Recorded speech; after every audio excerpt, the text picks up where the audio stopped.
Isu tentang transgender rupanya mulai sering kita dengar. Dulu, setiap orang yang terindikasi mengalami perubahan ini akan malu dan berusaha untuk menutup diri dari lingkungannya.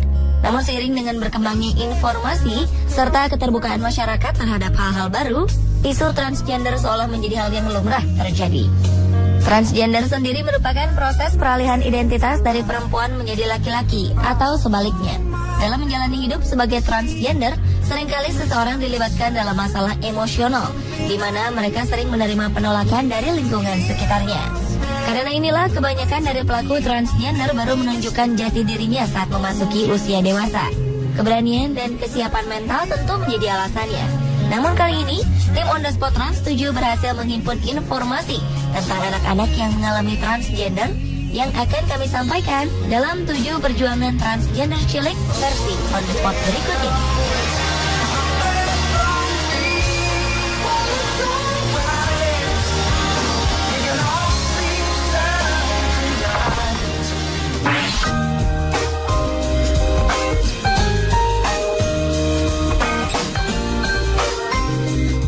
Pasang orang tua bernama Jeremy dan Catherine Mathis awalnya tidak terlalu memikirkan perilaku anak laki-lakinya yang tidak menyukai mainan mobil-mobilan.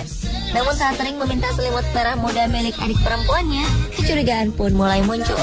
Koi bahkan terlihat depresi saat ia dipaksa memakai seragam sekolah khusus laki-laki, atau ketika dirinya disuruh berbaris bersama teman-temannya sesama anak laki-laki. Saat diperiksa oleh seorang dokter, mereka pun mendapat informasi yang cukup mengejutkan. Koi diketahui mengalami gangguan identitas gender, yang tak lain merupakan sebuah kondisi di mana seseorang mengidentifikasi dirinya sebagai lawan jenis. Tak ingin konflik terus menyiksa batin sang anak, orang tua Koi akhirnya sepakat untuk membantunya hidup sebagai perempuan. Menurut keduanya, paksaan yang terus diberikan kepada sang anak dikhawatirkan akan mengganggu kestabilan emosi dan merusak hubungan antar keluarga. Jadilah kini Koi hidup sebagai seorang gadis cilik yang cantik. Disinilah awal dari perjuangan lainnya harus ditempuh. Karena keluarga Koi kini harus terlibat perseteruan hukum dengan distrik sekolah di kota Fountain. Adapun fokus utama yang dibahas adalah hak Koi Fountain dalam menggunakan toilet anak perempuan, toilet guru, atau toilet yang terletak di unit kesehatan sekolah. Selain itu, kedua orang tua Koi pun mengadukan sekolah tempat anaknya belajar atas dugaan pelanggaran terhadap undang-undang anti-diskriminasi.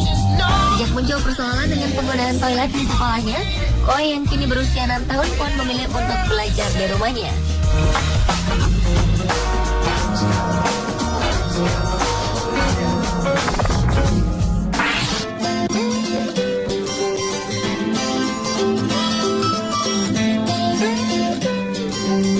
Mirip dengan perjuangan Koi Mathis, Bobby Montoya yang terlahir sebagai anak laki-laki mengaku jika dirinya sangat menyukai baju perempuan. Ia bahkan kerap bermain dengan anak perempuan dibanding bermain bola bersama teman-teman lelakinya. Hal yang mengejutkan terjadi ketika Bobby Montoya meminta sesuatu yang terbilang aneh. Saat mengikuti kegiatan pramuka di sekolahnya, bocah berusia 10 tahun itu meminta ibunya untuk diikutkan dalam kelompok perempuan. Mendengar permintaan ini, pembina pramuka pun menolak dan tetap meminta Bobby untuk bergabung dengan kelompok anak laki-laki saja. Penolakan ini bukannya tanpa alasan. Meskipun sering bertingkah seperti seorang anak perempuan, sang pembina yakin jika Bobby adalah seorang anak laki-laki. Menurut hasil wawancara dengan sebuah kantor berita, Bobby Montoya menceritakan bagaimana sulitnya menjalani hidup sebagai seorang transgender, terutama saat berada di lingkungan sekolahnya. Bobby pun mengaku jika dirinya sering diganggu dan digoda karena berperilaku halus dan cara berpakaiannya seperti anak perempuan. Atas semua peristiwa yang dialami anaknya, sang ibu juga sering merasa sedih dan putus asa. Namun kini, baik Bobby Montoya maupun kedua orang tuanya yakin jika menjadi perempuan adalah sebuah pilihan yang terbaik baginya.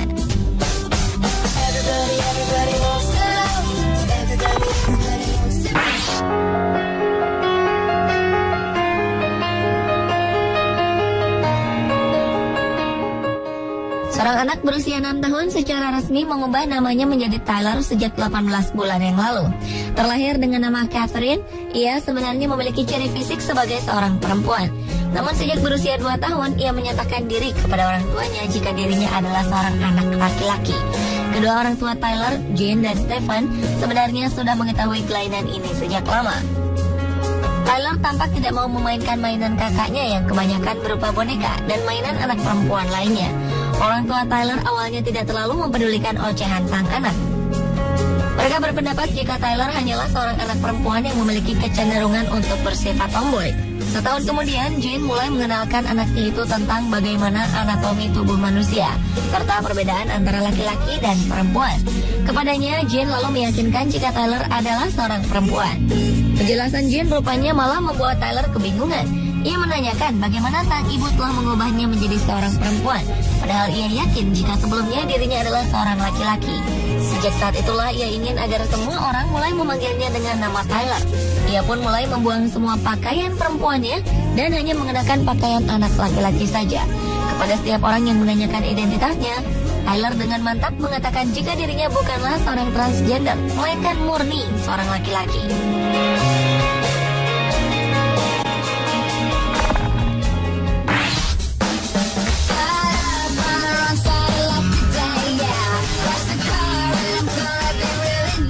Pada awalnya, ia memang terlahir dengan identitas organ seks laki-laki.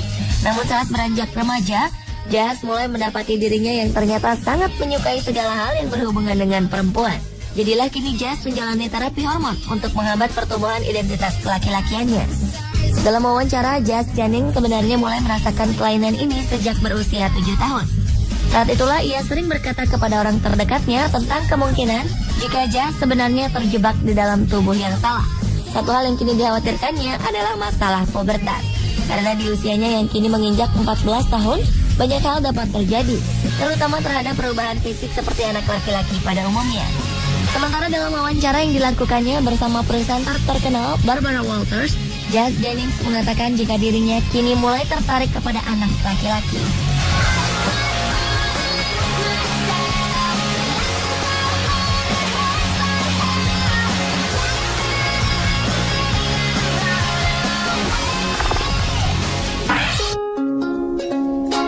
Sitting at the coffee table where you're reading Kierkegaard. Perlakuan tak menyenangkan sering dialami Harriet Cunningham sejak dirinya masih sangat kecil. Harriet yang kini menginjak usia 11 tahun kerap menerima perlakuan diskriminatif baik saat bermain maupun ketika dirinya bersekolah. Berbagai macam ejekan dari teman sebaya sering ia dapatkan karena penampilan dan gayanya yang saat itu dianggap aneh. Harriet Cunningham lahir sebagai seorang anak laki-laki. Namun sejak tahun 2012 lalu, ia secara resmi mengganti nama dan jenis kelamin di dalam akta kelahirannya. Meski secara biologis ia masih dapat dikatakan sebagai seorang anak laki-laki, namun Harriet berkeras agar dokumen pribadinya dapat mencerminkan kepribadian yang sebenarnya. Pada awalnya, organ seks Harriet memang tidak berkembang dengan normal hingga usianya mencapai 3 tahun. Kelainan yang dalam istilah medis dikenal dengan sebutan gangguan identitas gender ini membuat Harriet harus merasakan hidup dalam tekanan dan stres yang berkepanjangan. Meski begitu, sang nenek Kathy Dickens mengatakan jika sebenarnya Harriet memiliki kepribadian yang kuat dan tegar. Karena setiap kali ia diejek teman-temannya, Harriet selalu membalas ejekan-ejekan tersebut. Melihat kegigihan sang cucu dalam mempertahankan keyakinannya, nenek Harriet mulai mengambil langkah serius. Bersama cucunya, ia kini memulai sebuah kampanye untuk menghapuskan kolom jenis kelamin dari akte kelahiran. Tak tanggung-tanggung, petisi yang ia buat ditujukan kepada menteri dan anggota parlemen Comox di British Columbia. Belum diketahui bagaimana reaksi pejabat pemerintah terkait hal tersebut. Namun, petisi yang ia buat rupanya mendapatkan banyak dukungan dari mayoritas masyarakat Kanada.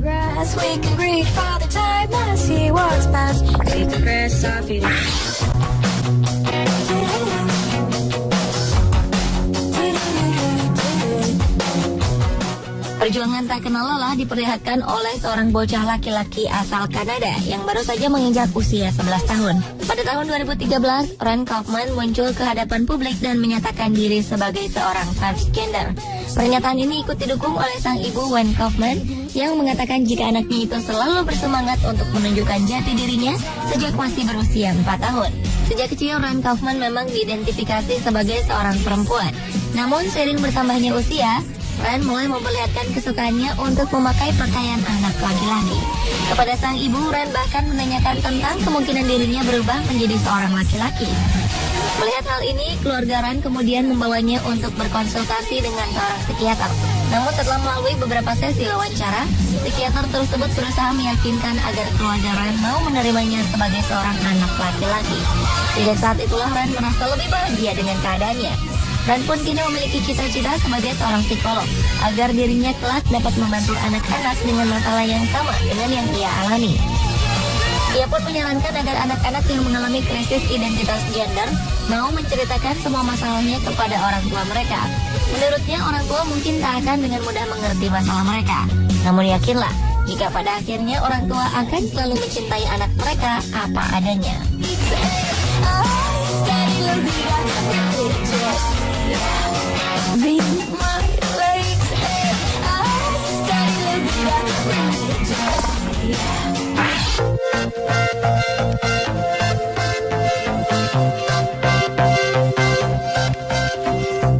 Dari sekian banyak kasus transgender pada anak-anak, mungkin Luana lah yang berhasil mendapatkan kesempatan menjadi transgender pertama dan termuda di Argentina.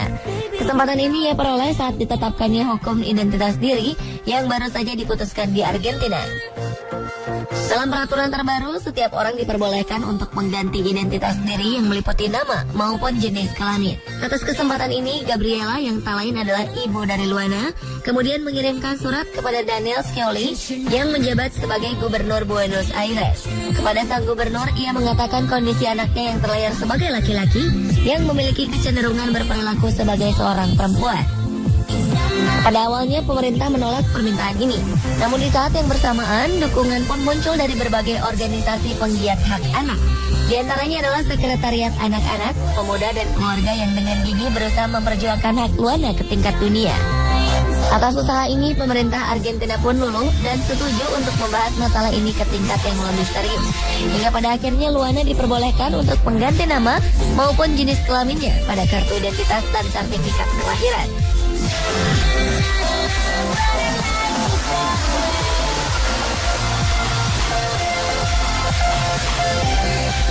Pemirsa, itulah 7 kisah perjuangan transgender cilik versi On The Spot.